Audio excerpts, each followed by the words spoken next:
ദുആ അള്ളാഹിനോട് മാത്രമാണ് എന്നതാണ്. റസൂലുള്ളാഹി സല്ലല്ലാഹു അലൈഹി വസല്ലമയോട് പ്രഖ്യാപിക്കാൻ അള്ളാഹ് പറഞ്ഞു, ഖുൽ, നബി അങ്ങ് പറയണം, ഇന്നമാ ഉമിർതു അൻ അഅ്ബുദല്ലാഹ വലാ ഉശ്രിക ബിഹി ഇലൈഹി അദ്ഉ വ ഇലൈഹി മആബ്. ഖുൽ, നബിയെ പറയണം, ഇന്നമാ ഉമിർതു, തീർച്ചയായും നാം കൽപ്പിക്കപ്പെട്ടത് അൻ അഅ്ബുദല്ലാഹ, അള്ളാഹുവിനെ മാത്രം ഇബാദത്ത് ചെയ്യാനാണ്. അള്ളാഹുവിനെ മാത്രം, വലാ ഉശ്രിക ബിഹി, അവൻ യാതൊന്നിനെയും പങ്കാക്കാൻ പാടില്ല. ഖുർആന്റെ വാദം പ്രാർത്ഥന അള്ളാഹിനോട് മാത്രം. കുൽ, നബിയെ പറയുക, ഇന്നി നുഹീതു, ഞാൻ നിരോധിക്കപ്പെട്ടു, അൻ അഅ്ബുദല്ലദീന തദ്ഊന മിൻ ദൂനില്ലാഹ്. എത്ര വ്യക്തമാണ്. കുൽ, നബിയെ പറയുക, ഇന്നി നുഹീതു, ഞാൻ നിരോധിക്കപ്പെട്ടു, അൻ അഅ്ബുദല്ലദീന തദ്ഊന മിൻ ദൂനില്ലാഹ്, അള്ളാഹ്ക്ക് പുറമെ നിങ്ങൾ വിളിച്ച് പ്രാർത്ഥിക്കുന്നവർക്ക് ഇബാദത്ത് ചെയ്യുന്നത് ഞാൻ നിരോധിക്കപ്പെട്ടിട്ടുണ്ട്. ഞാൻ ആർക്ക് മാത്രമേ ഇബാദത്ത് ചെയ്യാൻ പാടുള്ളൂ? അള്ളാഹ്ക്ക് മാത്രമാണ്. ഇവിടെ ഇബാദത്ത് എന്ന് പറഞ്ഞത് ദുആ ഇബാദത്താണ്, അല്ലേ? ഇമാം അഹ്മദ് ഉദ്ധരിച്ച ഹദീസിൽ, സഹിയായ ഹദീസിൽ കാണാം, അദ്ദുആഉ ഹുവൽ ഇബാദ, ദുആ അതാണ് ഇബാദത്ത്. എന്നിട്ട് റസൂൽ ഒരു ആയത്ത് ഓതി, ദുആ ഇബാദത്താണ് എന്ന് തെളിവ് ആയത്താണ്. പ്രാർത്ഥന ഇബാദത്താണ് എന്നതിൻ്റെ തെളിവ് ആയത്താണ്. സൂറത്തു ഗാഫിറിലെ 60-ാമത്തെ ആയത്ത്. സൂറത്തു ഗാഫിറിലെ 60-ാമത്തെ ആയത്ത്, വഖാല റബ്ബുക്കും ഉദ്ഉനി അസ്തജിബ് ലക്കും, നിങ്ങളുടെ റബ്ബ് പറഞ്ഞിരിക്കുന്നു, നിങ്ങൾ എന്നോട് മാത്രം ദുആ ചെയ്യണം, അസ്തജിബ് ലക്കും, ഞാൻ നിങ്ങൾക്ക് ഉത്തരം നൽകുന്നതാണ്. എന്ത് പറഞ്ഞു? ഇന്നല്ലദീന യസ്തക്ബിറൂന അൻ ഇബാദതി, അല്ലേ, എന്നെ മാത്രം വിളിച്ച് പ്രാർത്ഥിക്കണം, എനിക്ക് ഇബാദത്ത് ചെയ്യുന്നതിൽ നിന്നും അഹങ്കാരം കാണിക്കുന്നവർ സയദ്ഖുലൂന ജഹന്നമ ദാഖിരീൻ, നരകത്തിൽ നിന്നരായി പ്രവേശിക്കുന്നതാണ് എന്ന്. അപ്പോൾ ദുആക്ക് ഇബാദത്ത്, ദുആ ഇബാദത്താണ് എന്ന് അല്ലാഹു ഈ ആയത്തിൽ പറഞ്ഞു. ഈ ആയത്തിലൂടെ ദുആ ഇബാദത്താണ് എന്ന് തെളിവെടുത്തതാരാ? റസൂലുള്ളാഹി സ്വല്ലല്ലാഹു അലൈഹി വസല്ലം. അദ്ദുആ ഹുവൽ ഇബാദ, ദുആ അതാണ് ഇബാദത്ത് എന്ന് പറഞ്ഞിട്ട് റസൂൽ ഓതി ആയത്ത് ഇതാണ്. റസൂലാണ് ഈ ആയത്തിന് തെളിവെടുത്തത്. എന്തിന്? ദുആ ഇബാദത്താണ് എന്ന് പറയാൻ. അപ്പോൾ ദുആ ഇബാദത്താണ്. അപ്പോൾ പ്രാർത്ഥന അള്ളാഹുവോട് മാത്രമെന്ന ഖുർആന്റെ വാദം, പ്രാർത്ഥന അള്ളാഹുവോട് മാത്രം എന്നതാണ് ഖുർആന്റെ വാദം. അല്ലാഹു ചോദിക്കാൻ, അമ്മൻ യുജീബുൽ മുൽതറ ഇദാ ദആ, സൂറത്തുൻ നംലിൽ, അമ്മൻ യുജീബുൽ മുൽതറ ഇദാ ദആഹു, ഗതിമുട്ടിയവൻ ദുആ ചെയ്താൽ അവൻ ഉത്തരം നൽകുന്നവനാണോ? വയക്ഷിഫു സൂഅ, എന്നിട്ട് അവന്റെ പ്രയാസത്തെ മാറ്റുന്നവനാണോ? വയജ്അലുകും ഖുലഫാഅൽ അർള്, എന്നിട്ട് നിങ്ങളെ ഭൂമിയുടെ ഖലീഫയാക്കുകയും ചെയ്യുന്നവനാണോ ഉത്തമൻ? അതല്ല, അല്ലാഹു അല്ലാത്ത നിങ്ങൾ വിളിച്ച് പ്രാർത്ഥിക്കുന്നവരാണോ? അഇലാഹും മഅല്ലാഹ്, അല്ലാഹുവോടൊപ്പം വേറൊരു മഅബൂദോ? അള്ളാഹു അല്ലാത്ത വിളിച്ച് പ്രാർത്ഥിക്കുന്ന അള്ളാഹ് എന്താ പറഞ്ഞേ? ഇലാഹ് എന്നാണ്. അള്ളാഹു അല്ലാത്തവരെ വിളിച്ച് പ്രാർത്ഥിക്കുന്ന ആൾക്കാരെ കുറിച്ച് അള്ളാഹ് എന്താ പറഞ്ഞത്? ഇലാഹും മഅല്ലാഹ്, അള്ളാഹിനോടൊപ്പം വേറൊരു ഇലാഹുൻ ഖലീലൻ മാ തദക്കറൂൻ, നിങ്ങൾ അല്പം മാത്രമേ ചിന്തിക്കുന്നുള്ളൂ, ഗുണപാഠം കൊള്ളുന്നുള്ളൂ എന്ന്. പ്രാർത്ഥന അള്ളാഹുവോട് മാത്രം എന്നതാണ് ഖുർആന്റെ വാദം. വ്യക്തല്ലേ?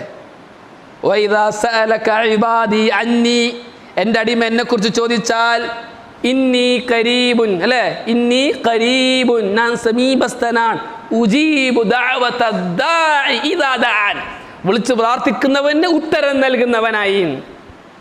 വിളിച്ച് പ്രാർത്ഥിക്കുന്നവന് ഉത്തരം നൽകുന്നവൻ. അപ്പോൾ വിളിച്ച് പ്രാർത്ഥിക്കപ്പെടേണ്ടത് അള്ളാഹിനോടാണ്, ഉത്തരം നൽകുന്നവൻ അള്ളാഹുവും ആണ്. അവിടെ അള്ളാഹ് പറഞ്ഞത്.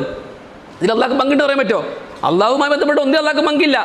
അള്ളാഹ് പറയുന്നു, ഉജീബു ദഅവത ദാഇ ഇദാ ദഅൻ, വിളിച്ച് പ്രാർത്ഥിക്കുന്നവന് ഉത്തരം നൽകുന്നവനായി അള്ളാഹ് സമീപസ്ഥനാണ്. അപ്പോൾ വിളിച്ച് പ്രാർത്ഥിക്കപ്പെടേണ്ടവൻ ആരാണ്? അള്ളാഹു മാത്രമാണ്, ലാ ശരീക ലഹ്. എന്ന് മാത്രമല്ല അള്ളാഹ് പറഞ്ഞു, അള്ളാഹു അല്ലാത്തവരെ വിളിച്ച് പ്രാർത്ഥിക്കുന്നവൻ കാഫിറാണ്. അള്ളാഹു അല്ലാത്ത വിളിച്ച് പ്രാർത്ഥിക്കുന്നവൻ കാഫിറാണ്. അള്ളാഹ് പറഞ്ഞു, വമൻ യദ്ഉ മഅല്ലാഹി ഇലാഹൻ ആഖർ, വമൻ യദ്ഉ മഅല്ലാഹി ഇലാഹൻ ആഖർ, അള്ളാഹ്ക്ക് പുറമെ മറ്റുള്ളവരെ വിളിച്ചു പ്രാർത്ഥിക്കുന്നവൻ ലാ ബുർഹാന ലഹു ബിഹി, അവൻ ആ വാദത്തിന് തെളിവില്ല. അപ്പം അള്ളാഹു അല്ലാത്തവരോട് പ്രാർത്ഥിക്കാമെന്ന വാദത്തിന് തെളിവില്ല എന്ന് ആര് ഗണ്ണിക്കാണ്? അല്ല ഗണ്ണിക്കാണ്. അല്ല പറഞ്ഞു ഫഇന്നമാ ഹിസാബുഹു ഇൻദ റബ്ബി, അവൻ്റെ വിചാരണ അവൻ്റെ റബ്ബിൻ്റെ അടുക്കലാണ്. ഇന്നഹു ലാ യുഫ്ലിഹു അൽ കാഫിറൂൻ, ഇന്നഹു ലാ യുഫ്ലിഹു അൽ കാഫിറൂൻ, കാഫിരിങ്ങൾ വിജയിക്കുകയില്ല. അപ്പോൾ അള്ളാഹു അല്ലാത്തവരെ വിളിച്ച് പ്രാർത്ഥിക്കുന്നവൻ കാഫിറാണ്. ഖുർആന്റെ വാദം എന്താ? ഖുർആന്റെ വാദം എന്താ? അള്ളാഹുവിനോട് മാത്രമാണ് ദുആ ചെയ്യാൻ പാടുള്ളൂ. ദുആ അള്ളാഹിനോട് മാത്രം. അള്ളാഹു അല്ലാത്തവരോട് ദുആ ചെയ്യൽ ശിർക്കും കുഫ്റുമാണ്. ഇത് ഖുർആന്റെ വാദം. ഇനി റസൂലുള്ളാഹിന്റെ വാദം എന്താണ്? അദ്ദുആ ഹുവൽ ഇബാദ. റസൂലുള്ളാഹി പറഞ്ഞു ദുആ അത് ഇബാദത്താണ്. ഇമാം ബുഖാരി ഉദ്ധരിച്ച അബ്ദുല്ലാഹി ബിൻ മസ്ഊദ് റളിയല്ലാഹു തആല അൻഹു റസൂലുള്ളാഹി സ്വല്ലല്ലാഹു അലൈഹി വസല്ലമയിൽ നിന്ന് ഉദ്ധരിക്കുന്ന ഒരു ഹദീസ് എന്താണ്? റസൂലുള്ളാഹി സ്വല്ലല്ലാഹു അലൈഹി വസല്ലം പറഞ്ഞു മമ്മാത വഹുവ യദ്ഉ മിൻ ദൂനില്ലാഹി നിദ്ദൻ ദഖലൻ നാർ. മമ്മാത, ആരെങ്കിലും മരണപ്പെട്ടാൽ വഹുവ യദ്ഉ മിൻ ദൂനില്ലാഹി നിദ്ദൻ, അള്ളാഹ്ക്ക് പുറമെ മറ്റുള്ളവരെ വിളിച്ച് പ്രാർത്ഥിക്കുന്നവനായ അവസ്ഥയിൽ, അള്ളാഹു അല്ലാത്തവരോട് പ്രാർത്ഥിക്കുന്ന അവസ്ഥയിൽ ആരെങ്കിലും മരണപ്പെട്ടാൽ ദഖലൻ നാർ, എവിടെ പ്രവേശിച്ചു? നരകത്തിൽ പ്രവേശിച്ചു. അപ്പം അള്ളാഹുവോട് മാത്രം എന്ന വാദമാണ് ആരുടെ വാദം? റസൂലുള്ളാഹി സ്വല്ലല്ലാഹു അലൈഹി വസല്ലം വാദം. ഇമാം മുസ്ലിം ഉദ്ധരിച്ച ജാബിർ ബിൻ അബ്ദില്ലാ റളിയല്ലാഹു തആല അൻഹു റസൂലുള്ളാഹി സ്വല്ലല്ലാഹു അലൈഹി വസല്ലം ഉദ്ധരിക്കുന്ന ഹദീസിൽ കാണാം, റസൂലുള്ളാഹി സ്വല്ലല്ലാഹു അലൈഹി വസല്ലം പറഞ്ഞു മമ്മാത യുശ്രികു ബില്ലാഹി ശൈഅൻ,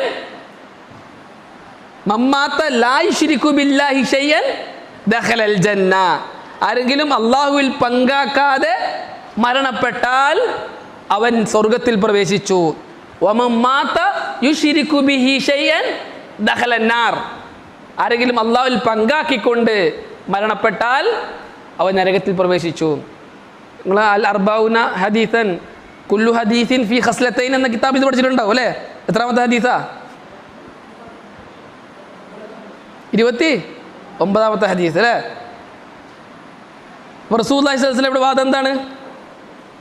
റസൂലുള്ളാഹിന്റെ വാദം എന്താണ്? പ്രാർത്ഥന അള്ളാഹുവോട് മാത്രം എന്നതാണ്. ലോക അഹ്ലുസുന്നത്ത് വൽ ജമാഅത്തിന്റെ പണ്ഡിതന്മാരെല്ലാവരും ഏകാഭിപ്രായക്കാരാണ്. ലോക അഹ്ലുസുന്നത്ത് വൽ ജമാഅത്തിന്റെ പണ്ഡിതന്മാരെല്ലാവരും ഏകാഭിപ്രായക്കാരാണ്. രണ്ടഭിപ്രായമില്ല, ഇജ്മാൻ. എന്ത്? മൻ ദഅ ഗൈറല്ലാഹി ഫഹുവ കാഫിർ, മൻ ദഅ ഗൈറല്ലാഹി ഫഹുവ കാഫിർ. അല്ലാഹു അല്ലാത്തവർക്ക് ദുആ ചെയ്യുന്നവൻ, അല്ലാഹു അല്ലാത്തവരെ വിളിച്ച് പ്രാർത്ഥിക്കുന്നവൻ കാഫിറാണ്. ഈ വിഷയത്തിൽ രണ്ടഭിപ്രായമില്ല. അപ്പോൾ അഹ്ലുസുന്നത്ത് വൽ ജമാഅത്തിന്റെ അഭിപ്രായം എന്താണ്? പ്രാർത്ഥന അള്ളാഹിനോട് മാത്രം.